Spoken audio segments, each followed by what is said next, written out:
kailangan na kitang ihanda. Dahil ikaw ang susunod ng protektor.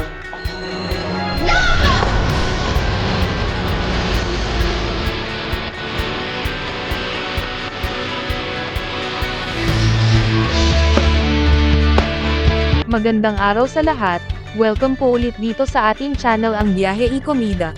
Maraming salamat sa lahat ng nag-subscribe, indeed. Punta tayo sa ating topic, October 31, 2025. AJ nag-aladar na, nilabas ang anak nila ni Aljur. Binuhay ni AJ Raval ang kanyang social media career ngayong ondas. Nag-post nga siya na nakadar na costume. Lately kasi ay bihira na siyang mag-post. Anyway ang highlight, di lang ang kanyang pagiging darna kundi ang ipinakita niyang di umano'y anak nila ni Aljur Abrenica na batang babae. Pero tinakpan niya ang mukha ng bata. Ang balita ay magbabalik showbiz si AJ pero ayaw sagutin ni Aljur kung totoo ito. Tulad din ng pag-iwas ng aktor na pag-usapan ng ama ni AJ na si Jeric Raval.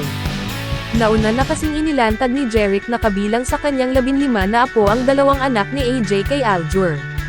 Sabi ng aktor na ngayon ay singer na rin sa kanyang interview recently lang sa media launching ng bagong endorsement niya na Luxus Aesthetica Furniture, "I cannot talk about it personally because I'm not yet comfortable.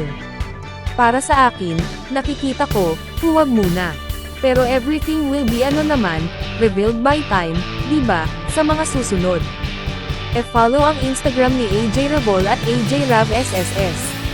E-click ang mga link sa description box. At yan ang ating latest showbiz chika update for today. Huwag kalimutan mag-subscribe, click the notification bell for more showbiz chika updates, like and share the video at suportahan po ang ating Facebook page. Maraming salamat sa lahat ng nag-subscribe indeed. Magandang buhay sa lahat, adios!